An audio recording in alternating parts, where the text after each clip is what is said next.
So hello everyone, welcome back to the channel. And जैसे कि आपको पता ही है, लास्ट वीडियो में हम लोगों ने change in profit sharing ratio के मैक्सिमम टॉपिक्स और केसेस को कवर कर ही लिया था, जिसमें हमने sacrificing ratio, gaining ratio, goodwill की कैसे ट्रीटमेंट्स होती हैं, and why we have to distribute the reserves, profit and loss in old ratio when we change the profit and loss ratio among the partners. तो हमने हर एक चीज को cover किया था एक्सेप्ट टू थिंग्स। अगर आप लोगों को अच्छे से देखना है उन चीज़ों को, तो आप प्रीवियस वीडियो को देख सकते हो। लिंक आपको डिस्क्रिप्शन में बहुत अच्छे से मिल जाएगा। And in this video we gonna talk about two things जो हमने लास्ट वीडियो में छोड़ दी थी, और हमने खुद ही कहा था कि हम आपको नेक्स्ट वीडियो में अच्छे से करवाएंगे, क्योंकि इनके मल्टीपल केसेस खुद के बहुत ज़्यादा थे। ठीक है, अब उन्हीं दो चीज़ों की बात करेंगे हम इस वीडियो में। एंड वो दो कौन सी आइटम्स थी या कौन सी चीज़ें थी, that was workman compensation reserve, workman compensation reserve and investment fluctuation reserve। तो ये दो टॉपिक थे जिनको हमने लास्ट वीडियो में छोड़ दिया था, और इनको छोड़ने का एक मेन कारण ये था कि बहुत सारे बच्चे इनके केसेस में बहुत सारी गलतियां करते हैं। ठीक है, क्योंकि इनके मल्टीपल केसेस होने के कारण बच्चों को इनके ट्रीटमेंट्स अच्छे से दिमाग में नहीं रहते। तो आज हम इनको अच्छे से डिस्कस करेंगे ताकि इनके ट्रीटमेंट्स आपको कभी भी मत भूलें। हम बड़े ही सिंपल तरीके से करेंगे, तो छोटी सी वीडियो बनेगी, दोनों टॉपिक को अच्छे से कवर करेंगे। Let's start with the video. और पहले हम स्टार्ट करेंगे वर्कमैन कॉम्पनसेशन रिजर्व के साथ। तो इसके ही केसेस के साथ शुरू करेंगे। पहले तो मेरे को ये बताओ, अगर मैं बात करूं कि वर्कमैन कॉम्पनसेशन रिजर्व होता क्या है? हुँ?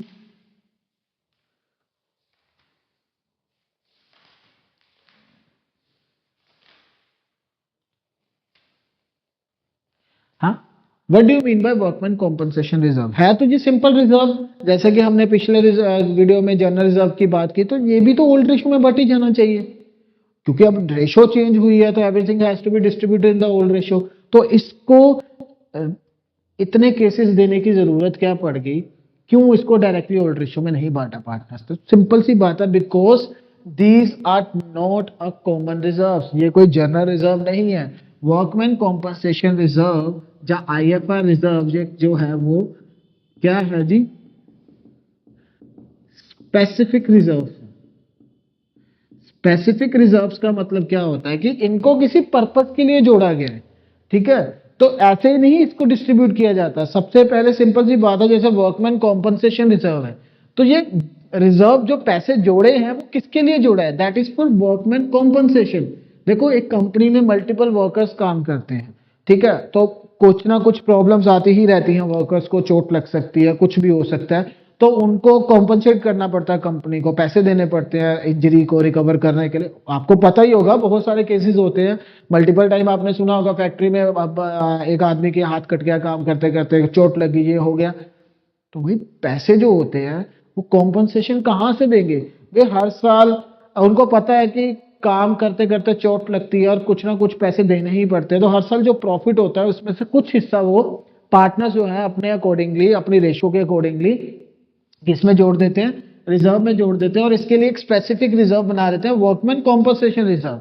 अगर किसी वर्कर को चोट लगेगी एंड दैट पर्सन और worker will demand for money, तो हम अपने रेगुलर वर्क को हाइपर ना करते हुए हम इसमें से पैसे निकाल के दे देंगे। अगर किसी साल ना लगे तो एक अच्छा है, अगले साल के लिए जुड़ गए।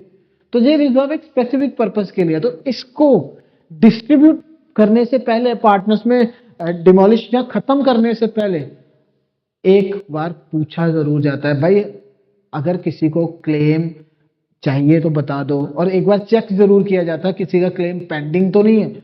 ऑब्वियस सी बात, अगर पेंडिंग है तो सबसे पहले जिस पर्पस के लिए पैसे जोड़े थे वो जरूरी है, तो हम सबसे पहले क्लेम क्लियर करते हैं, फिर अगर कुछ पैसे बच जाए तो बांट लेते हैं।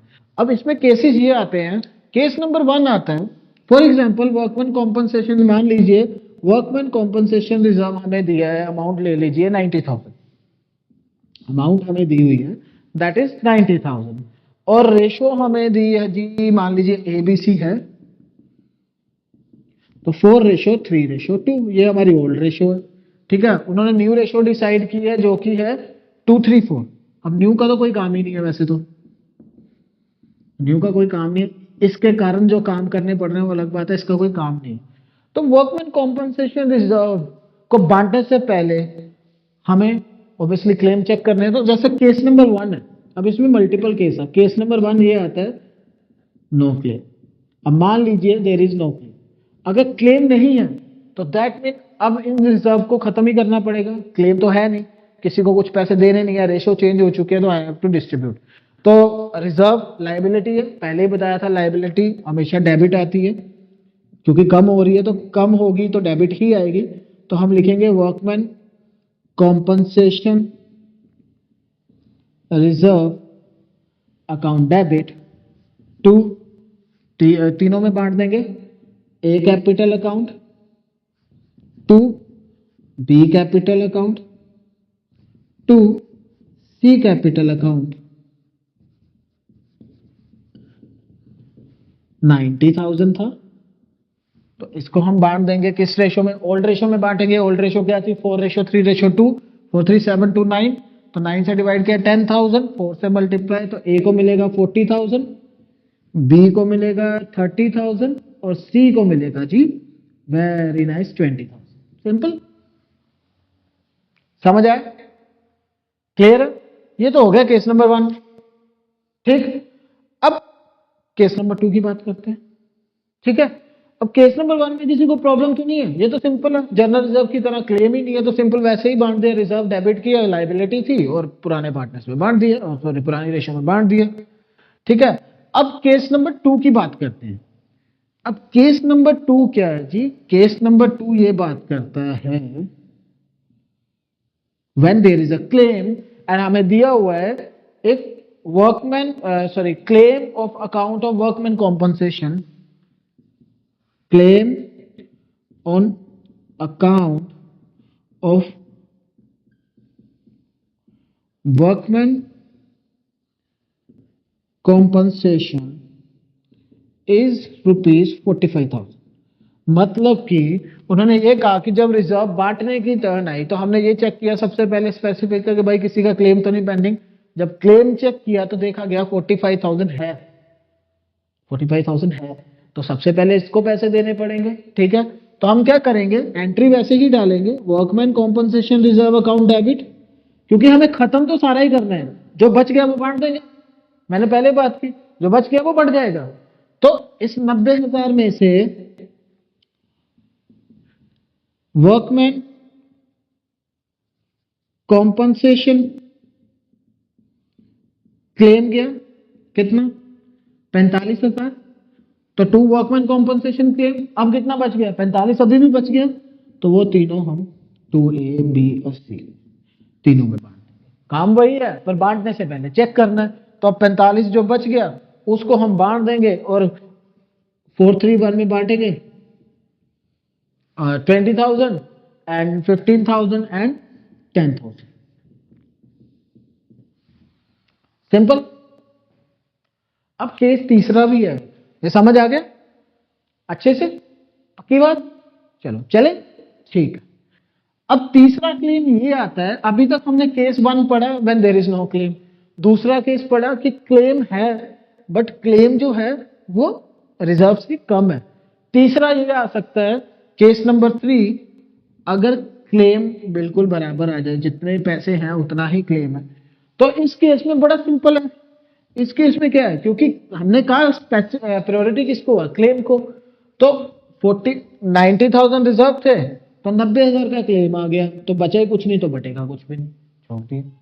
याद रखना पार्टनर्स को बाद में मिलेगा, तब भी मिलेगा जब बचेगा, नहीं बच रहा कोई बात नहीं। सर क्वेश्चन ये है, ये भी समझ आ गया। Case number 3 simple.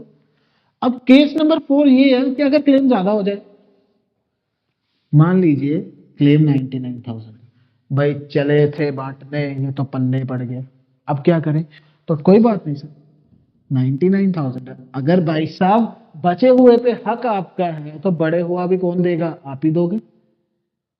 ठीक है, तो 99,000 में से 90,000 तो हमारे पास है, तो 9,000 कहां से आएगा, पार्टनर्स लाएंगे। बट इसको हम पार्टनर्स की जगह कहाँ शिफ्ट कर देंगे, रीवैल्यूएशन अकाउंट में। कितना, 9,000 रीवैल्यूएशन अकाउंट में। क्यों, क्योंकि रेशो चेंज हुई है, तो जब सारे एसेट और लायबिलिटी इकट्ठे रीवैल्यूड होंगे तो जो प्रॉफिट और लॉस होगा वो पार्टनर्स में ही बटेगा, पर एक एक करके थोड़ा ना बांटेंगे, इकट्ठा बांटेंगे, इसलिए इसका रीवैल्यूएशन बनता है, आपको पता है। तो अगर पैसे बढ़ गए हैं तो वो कहाँ ट्रांसफर हो जाएंगे, रीवैल्यूएशन अकाउंट में। सही। तो पहली प्रायोरिटी क्लेम में, तो रिजर्व की पहली यूज क्लेम होगा, अगर बच जाएंगे तो डिवाइड होगा, अगर बराबर होगा तो कुछ नहीं, अगर ज्यादा आ जाएंगे तो बाकी बचे हुए रीवैल्यूएशन। तो रीवैल्यूएशन अकाउंट में एक ही कैटेगरी में जो वर्कमैन कॉम्पनसेशन क्लेम जाता है, that is when claim is higher than the reserve, और उतना ही जाएगा जितना रिजर्व से ज्यादा है, बाकी तो वहीं से यूटिलाइज हो जाएगा। सही, समझ आया, वर्कमैन कॉम्पनसेशन क्लेम पता लग गया। अब इन्वेस्टमेंट फ्लक्चुएशन रिजर्व की बात करते हैं, वो भी बड़ा सिंपल है, सेम ही है, बस ध्यान रखना होता है उसका भी। ठीक है,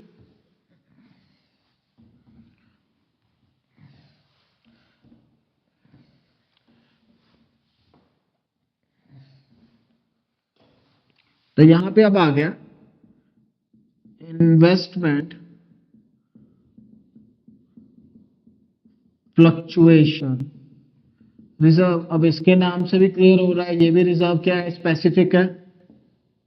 ठीक है, और ये किसके लिए स्पेसिफिक किया गया, ये स्पेसिफिक किया गया है कि जो पैसे मैंने इन्वेस्ट किए अगर उसमें कुछ फ्लक्चुएशन आ जाए, ज्यादा में तो क्या, रिजर्व तो हमेशा घाटे के लिए जोड़े जाते हैं ना, रिजर्व का हमेशा प्रॉफिट के लिए थोड़ा ना जोड़े जाते हैं। तो हमेशा याद रखना, इन्वेस्टमेंट फ्लक्चुएशन रिजर्व चेक करता है कि इन्वेस्टमेंट में अगर कुछ पैसे कम हो गए तो यहां से यूटिलाइज करना है, बढ़ने का तो क्या, वो तो फायदा ही है, उसके लिए तो लगाए थे। तो मान लो रिजर्व इज 90,000, तो इसके लिए हमें किसको चेक करना ज्यादा जरूरी है, दैट इज इन्वेस्टमेंट। तो मान लो इन्वेस्टमेंट की जो बुक वैल्यू है जब हमने लगाए थे, दैट वाज 1 लाख। ठीक, अब केस नंबर 1 है, पहला आ गया no change in value of investment. अब देखो जी, 1 लाख की थी,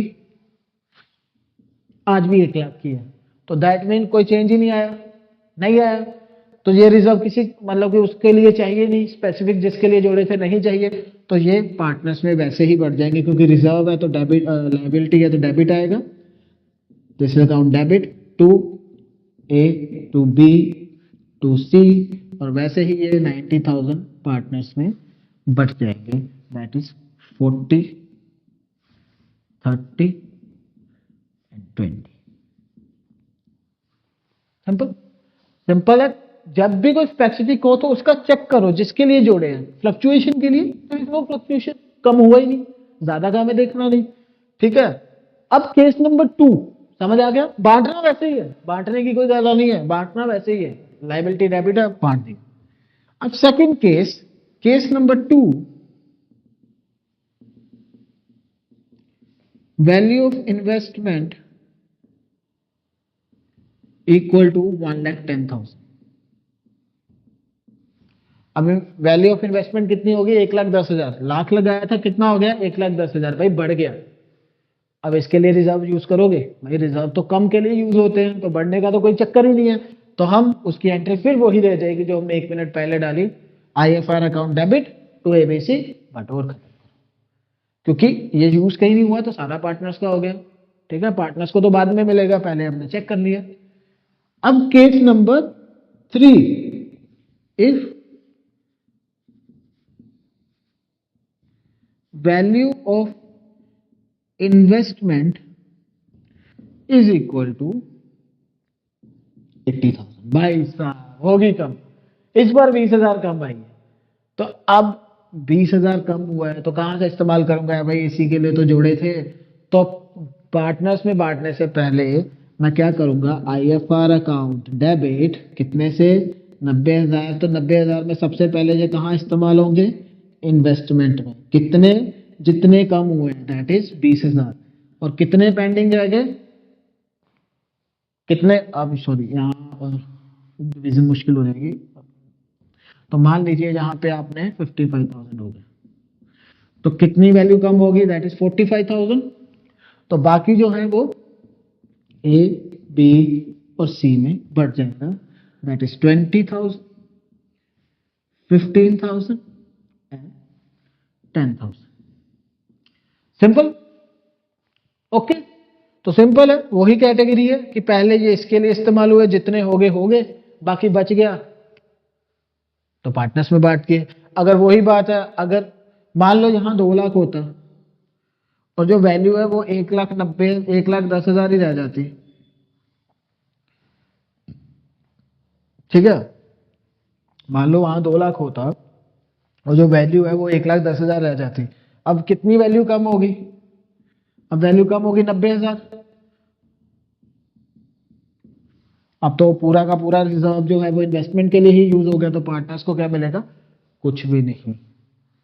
सही। अब केस लास्ट, अगर इन्वेस्टमेंट की वैल्यू जो है वो कम कितनी हो जाए, 1 लाख। अब कितनी कम होगी, 1 लाख। अब इन्वेस्टमेंट के लिए कितने पैसे चाहिए, 1 लाख। और हमारे पास रिजर्व में कितने हैं, 90,000। तो 10,000 कहां से आएंगे, सेम वैसे ही रीवैल्यूएशन अकाउंट, ये नुकसान पार्टनर्स उठाएंगे, तो ये नुकसान में डिस्ट्रीब्यूट हो जाएगा जब रीवैल्यूएशन अकाउंट बनेगा। तो सिंपल है, एंट्रीज तो वही है, लायबिलिटीज डेबिट करनी है और उसके बाद उनको पार्टनर्स में बांटना है। बस बांटने से पहले उनको चेक करना है जिसके लिए वो जोड़े हैं, ठीक है। तो अगर वहां क्लेम है जहां वैल्यू कम हुई है तो पहले वो पैसे वहां इस्तेमाल होंगे, कितने, जितनी आपकी लिमिट है। 90,000 थे यहाँ पे जैसे, तो अगर 20,000 कम हुआ है तो पहले 20,000 यूज होगा, बाकी बटेंगे। 40,000 कम हुआ है तो 40,000 कम होगा, बाकी बटेंगे। अगर 90,000 कम हुआ तो 90,000 पूरा यूज होगा उस पर्टिकुलर पर्पज के लिए, कुछ नहीं मिलेगा। अगर ज्यादा हुए हैं तो पूरे के पूरे देने पड़ेंगे। सात टोटल पैसे रिजर्व में से आ जाएंगे और बाकी जो है वो उनको रिवैल्यूएशन में लॉस पेयर करने का रहेगा, ठीक है। And that's all about this cases. इतना ही है इन दोनों के बारे में, मैंने बहुत अच्छे से आपको डिस्कस कर दिया। अगर फिर भी डाउट रहे तो do let me know in the comments and Instagram पे भी फॉलो कर लीजिए, लिंक आपको मिल जाएगा। Thank you very much, see you in the next class, bye bye.